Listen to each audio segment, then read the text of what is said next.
Amém. Voltamos ao último bloco do nosso programa, o momento da palavra de Deus, né? E hoje vamos meditar numa coisa muito importante para a nossa vida, né?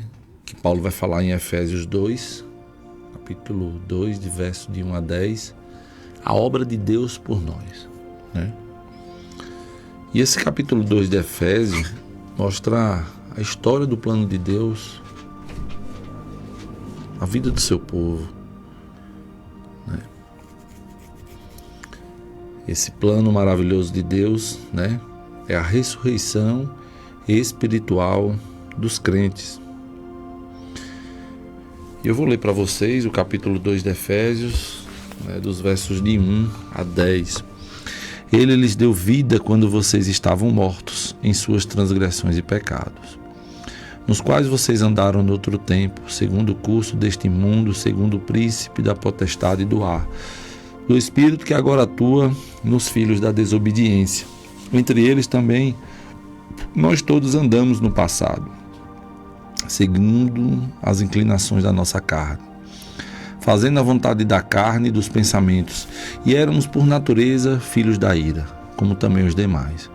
Mas Deus, sendo rico em misericórdia, por causa do grande amor com que nos amou, e estando nós mortos em nossas transgressões, nos deu vida juntamente com Cristo. Pela graça vocês são salvos, e juntamente com Ele nos ressuscitou, e com Ele nos fez assentar nas regiões celestiais, em Cristo Jesus. Deus fez isso para mostrar nos tempos vindouros a suprema riqueza da sua graça, em bondade para conosco, em Cristo Jesus. Porque pela graça vocês são salvos, mediante a fé. E isto não vem de vocês, é dom de Deus, não de obras, para que ninguém se glorie. Pois somos feitura dele, criados em Cristo Jesus para boas obras, as quais Deus de antemão preparou para que andássemos nelas. Então, queridos, essa é a história do plano de Deus na vida dos seus filhos. Paulo está aqui repetindo as palavras de Jesus a Nicodemos: vocês precisam nascer de novo, né? Paulo fala da nossa posição em Cristo, que fomos tirados da sepultura, da morte e conduzidos ao trono de Deus. O que Paulo faz é um contraste, né, entre o que o homem é por natureza e o que pode vir a ser mediante a graça de Deus. Então, quais são as duas ideias dominantes nesse texto, né? O verso 1 dizendo, olha, estando vós mortos, vocês estavam mortos.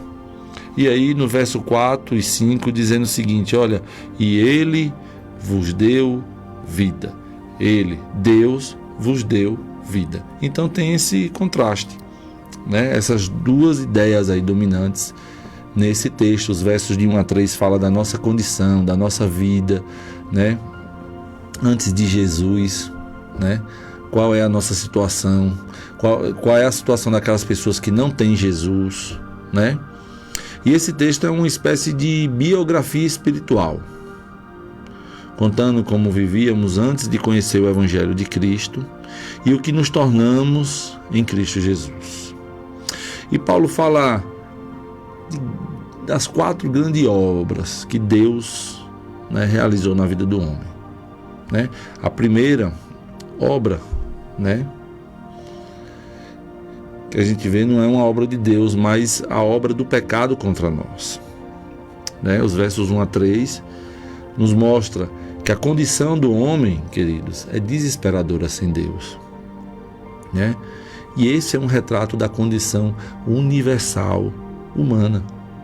A gente precisa entender, né, que o pecado não é como uma dessas enfermidades aí que alguns homens contraem e outros não.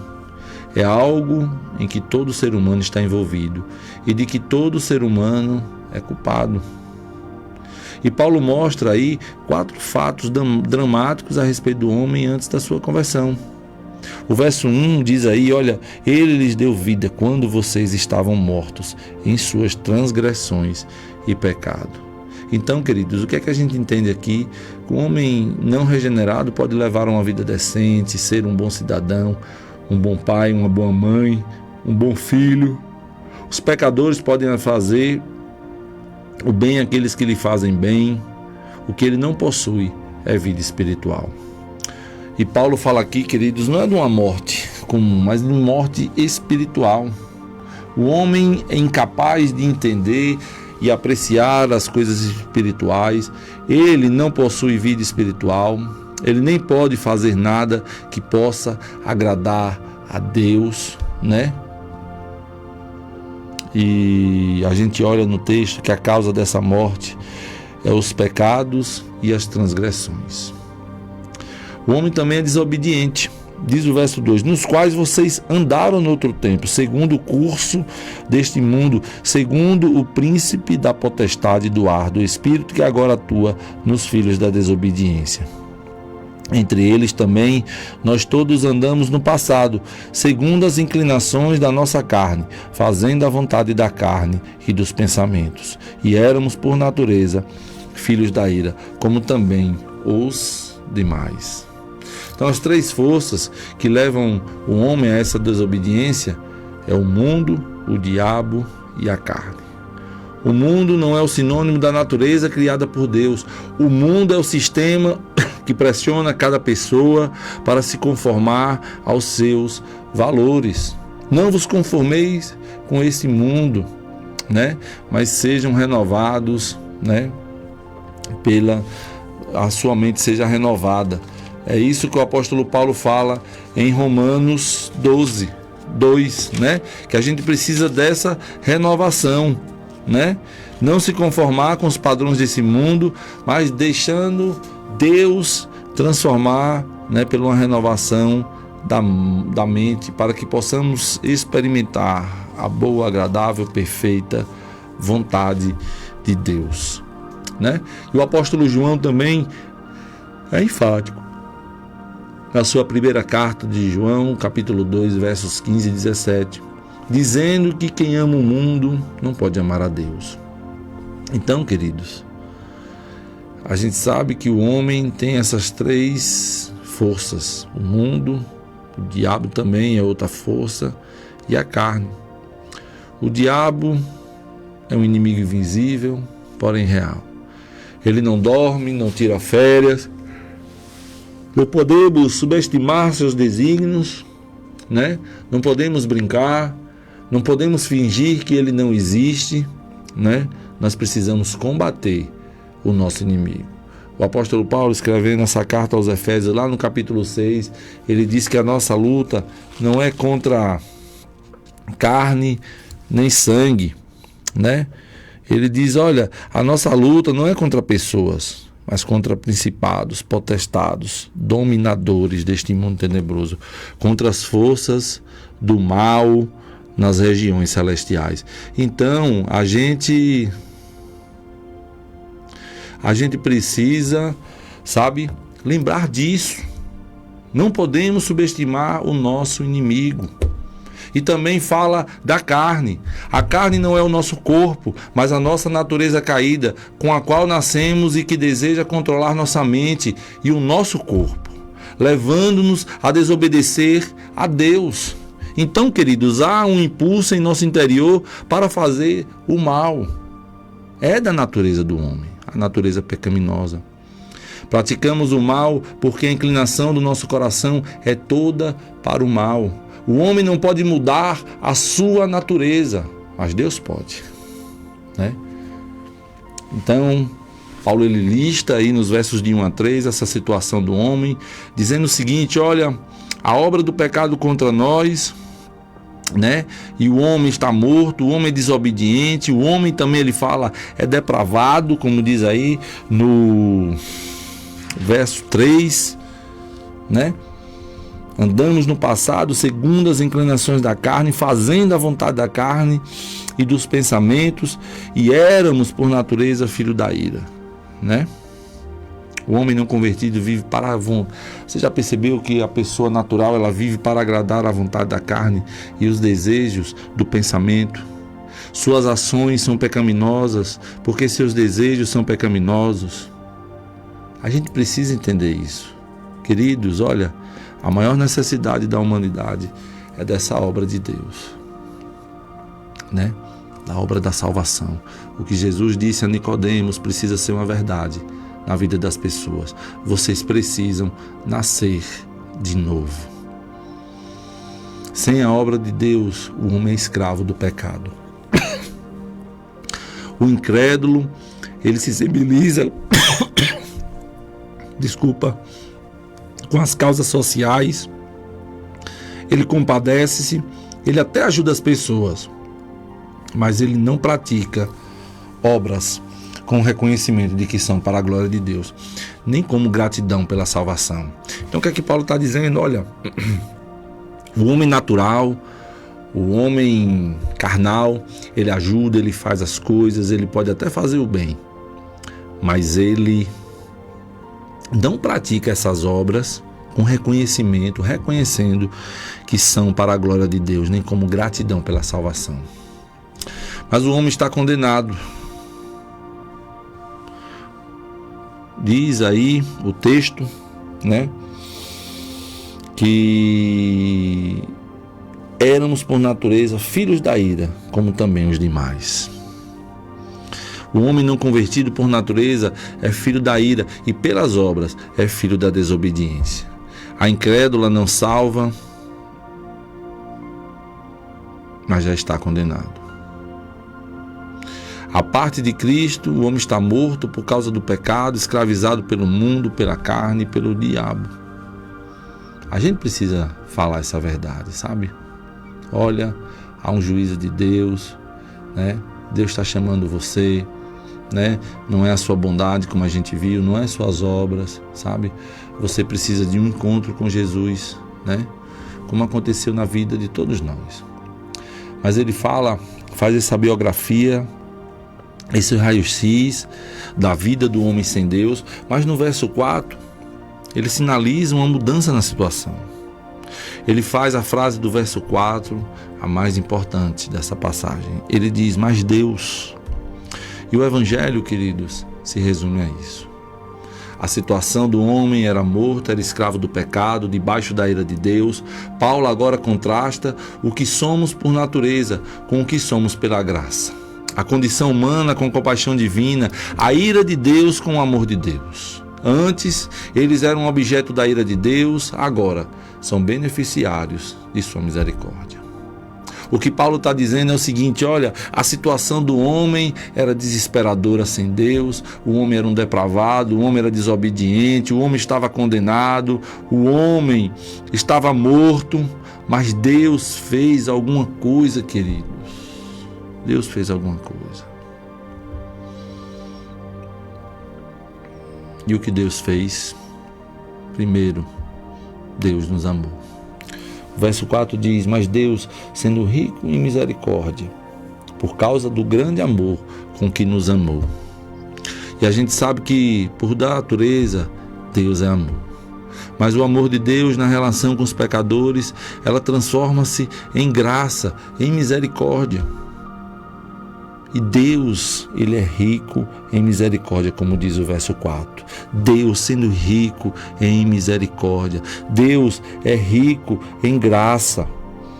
Porque diz no verso 7, a suprema riqueza da sua graça. E essas riquezas tornam possível a salvação do pecador. É graça.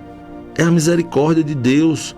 Somos salvos pela graça e pela misericórdia de Deus, queridos. Lembre-se disso quando você estiver cabisbaixo, quando você estiver aí triste, sabe? Olha, sofrendo as lutas, as consequências dessa vida que sempre vem diante de nós. Luta, desafio, olha, né? Como essa semana já aquele aperreio, aquela luta, aquela angústia. Mas lembre-se disso. Lembre que Deus nos amou. Lembre que Deus é rico em misericórdia, como diz o verso 4. Lembre-se que Ele é rico também em graça. Tanto a misericórdia como essa graça, ela vem a nós por meio do sacrifício de Jesus Cristo na cruz. Por isso o nome de Jesus tem poder. Por isso que o nome de Jesus é o nome que está acima de todo nome. Foi no Calvário que Deus demonstrou o seu repúdio ao pecado e seu amor pelos pecadores. E Paulo não só fala sobre a nossa salvação, mas fala também sobre a motivação de Deus em nos salvar e enumera 4 palavras. Aqui, ele fala do amor, ele fala da bondade, ele fala da graça e ele fala da misericórdia. Então todas essas palavras, queridos, essas 4 palavras fazem parte do combo da salvação. O que Deus fez por nós, primeira coisa, Deus nos amou. Mas o verso 5 diz que Deus nos ressuscitou. E estando nós mortos em nossas transgressões, Ele nos deu vida juntamente com Cristo. Deus nos tira da morte espiritual, nos tira da sepultura espiritual em que o pecado nos havia posto. E Deus operou uma poderosa ressurreição espiritual em nós, por meio do Espírito Santo. Quando cremos em Cristo, passamos da morte para a vida. Lembre-se disso, né? Que você um dia recebeu vida e vida nova. Você recebeu a vida de Deus em você. Deus também nos exaltou. Ele nos amou, Ele nos ressuscitou, mas Ele nos exaltou. Não só saímos da sepultura e fomos ressuscitados, mas também fomos exaltados. Olha o que diz o verso 6. E juntamente com Ele nos ressuscitou e com Ele nos fez assentar nas regiões celestiais em Cristo Jesus. Porque estamos unidos a Cristo, somos exaltados com Ele. Agora nos assentamos com Ele nas regiões celestiais, acima de todo principado e potestade. As 3 fases da exaltação de Cristo, ressurreição, ascensão e assentar-se no trono, agora são repetidas na vida dos salvos. Em Cristo Jesus. Deus nos deu vida, como diz o verso 5.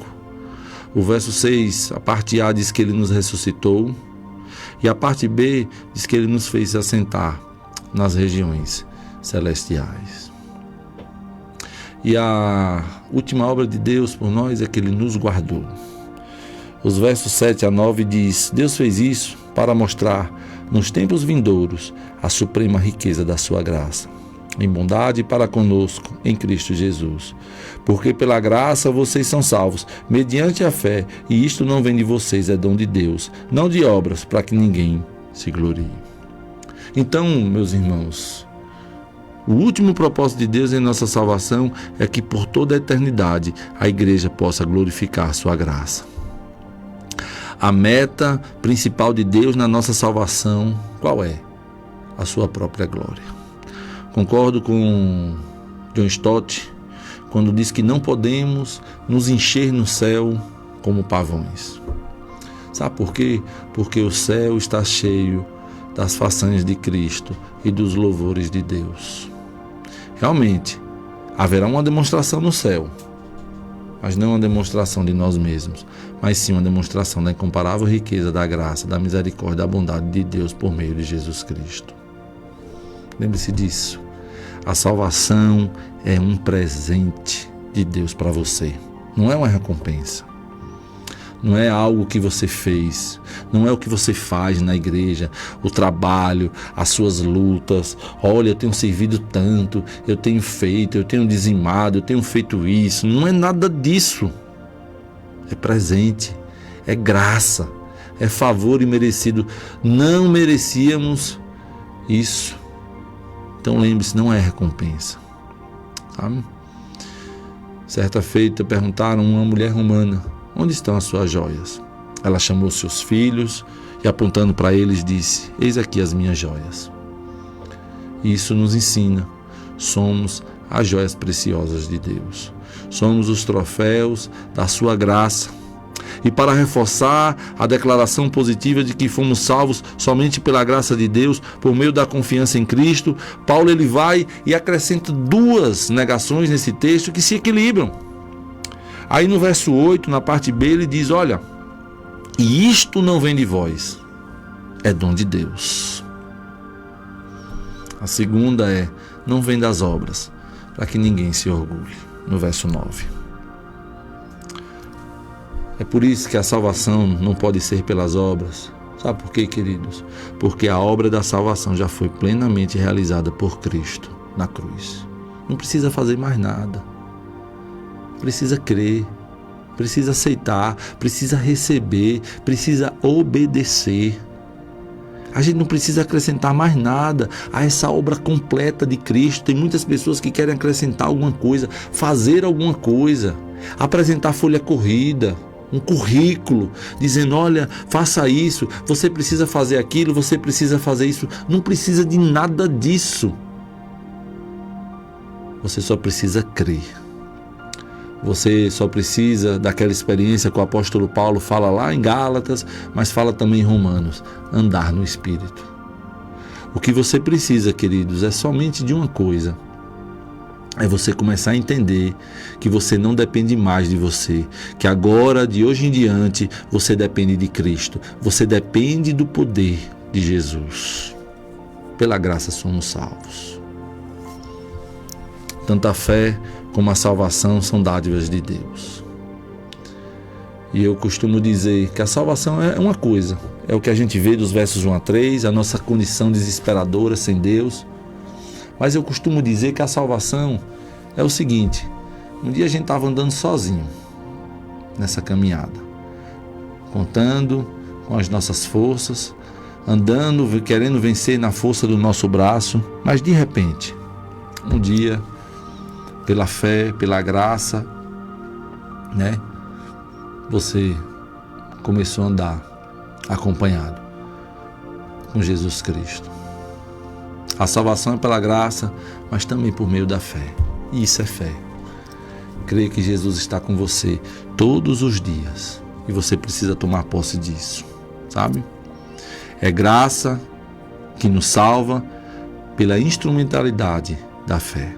É bem conhecida a expressão usada por Calvino: a fé traz a Deus uma pessoa vazia para que se possa encher das bênçãos de Cristo.